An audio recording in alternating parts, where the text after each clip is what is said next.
गीता सार अध्याय 8।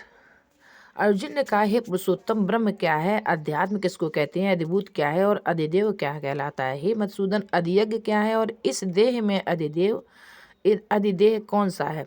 मरने के समय में स्थिर चित्त वाले लोग तुमको कैसे जाने जाते हैं। श्री कृष्ण भगवान बोले, जो अक्षर अविनाशी और परम श्रेष्ठ है वही ब्रह्म है। प्रत्येक वस्तु का स्वभाव अध्यात्म कहलाता है और समस्त चराचर की उत्पत्ति करने वाला जो विसर्ग है वही कर्म है। जो देह आदि नाशवान वस्तु है वही अधिभूत कहलाती हैं। विश्व रूप जो विराट पुरुष है वही अधिदेव है। और हे पुरुषों में श्रेष्ठ, इस देह में मैं ही अधियज्ञ हूँ। अंत काल में जो मेरा ध्यान करता हुआ शरीर त्याग करता है वह निसंदेह मेरे शरीर को पाता है। हे कुंती पुत्र, अंत समय में मनुष्य जिस वस्तु का स्मरण करता हुआ शरीर त्यागता है वह उसी को पाता है। इस कारण तुम सदैव मुझ में ही मन लगाकर मेरा ही स्मरण करते हुए संग्राम करो, तुम निसंदेह मुझको आ मिलोगे। हे पार्थ, अभ्यास रूप योग से युक्त दूसरी ओर न जाने वाले मन से सदा चिंतन करता हुआ पुरुष परम और दिव्य पद को ही प्राप्त होता है। अतः जो अंत समय में मन को एकाग्र कर भक्ति पूर्वक योगाभ्यास के बल से दोनों भुवों के मध्य भाग में प्राण को चढ़ाकर सर्वत्र अनादि संपूर्ण जगत के नियंता सूक्ष्म से भी सूक्ष्मतर सबके पोषक अचिंत्य स्वरूप सूर्य के समान प्रकाशवान तमोगुण से रहित परम पुरुष का ध्यान करता हुआ उसको मिलता है। वेद को जानने वाले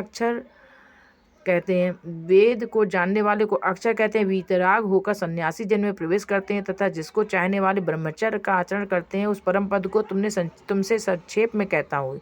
जो सब इंद्रिय द्वारों को रोककर मन को हृदय में धारण कर प्राण को मस्तक में ले जाकर समाधि योग में स्थित ओम इस अक्षर का उच्चारण करता हुआ जो देह को त्यागता है उसे मोक्ष रूप उत्तम गति प्राप्त होती है। हे पार्थ, जो मुझ में ही मन लगाकर नित्य प्रति मेरा स्मरण करते हैं उन सदैव स्मरण करने वाले योगियों को मैं सुलभ रीति से प्राप्त होता हूँ।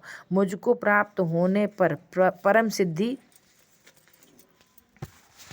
को प्राप्त करने वाले महात्मागण फिर यह जन्म नहीं धारण करते जो नासवान और दुख का घर है। हे अर्जुन, ब्रह्मलोक पर्यंत जितने लोक हैं वहां से लौटना पड़ता है, परंतु मुझ में मिलने से फिर जन्म नहीं होता। 1000 महायुगों का एक दिन होता है और 1000 महायुगों की एक रात ब्रह्मा जी की होती है। जो उन बातों को जानते हैं वे सब ज्ञाता है। ब्रह्मा का दिन होने पर अव्यय से सब व्यक्तियों का उदय होता है और रात को उसी में लय होता है। हे पार्थ, समस्त चराचर वस्तुओं का यह समुदाय दिन में बार बार उत्पन्न होकर रात के आगमन में लीन हो जाता है।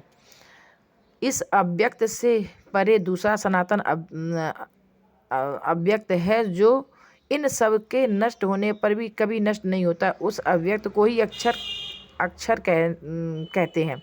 वही परम गति है जिसको प्राप्त करके फिर संसार में नहीं जन्मते। वही मेरा परम धाम है। हे पार्थ, जिसके अंतर्गत सब प्राणी और जिसने उस समस्त जगत का विस्तार कर रखा है वह श्रेष्ठ पुरुष अनन्य भक्ति से ही मिलता है। हे भारत श्रेष्ठ, जिस काल में योगी जन देह को छोड़ कर फिर नहीं लौटते हैं उस दिन काल में अग्नि प्रकाश और दिन शुक्ल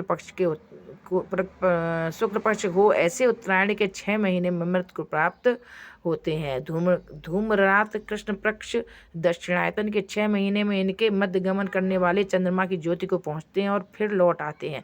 संसार को नित्य चलाने वाली शुक्ल और कृष्ण नाम की 2 गतियाँ हैं। एक से आने पर लौटना पड़ता है और दूसरे पर फिर लौटना नहीं होता।